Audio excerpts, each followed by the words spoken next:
मध्यम वर्गाला केंद्रस्थानी ठेवून वित्त विधेयकातल्या तरतुदी निश्चित करण्यात आल्या आहेत, असं वित्तमंत्री निर्मला सीतारामन यांनी आज लोकसभेत या विधेयकावरच्या चर्चेला उत्तर देताना सांगितलं.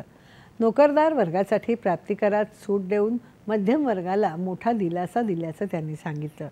ही सवलत वार्षिक 12 लाखांपेक्षा अधिक उत्पन्न असलेल्यांनाही उपयुक्त ठरेल, असं त्या म्हणाल्या. सीमा शुल्क अधिक तर्कसंगत बनवण्यासाठी अर्थसंकल्पात अनेक तरतुदी असल्याचं त्यांनी सांगितलं.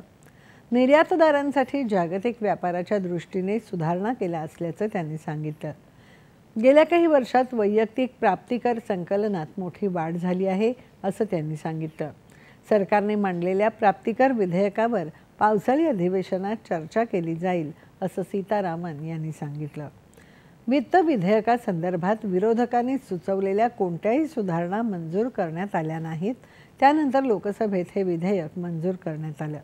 राज्यसभेत आज गृहमंत्री अमित शहा यांनी आपत्ती व्यवस्थापन सुधारणा विधेयक मांडलं. हे विधेयक लोकसभेत याआधीच मंजूर करण्यात आलं आहे. एक देश एक निवडणूक या प्रस्तावावर अध्ययन करण्यात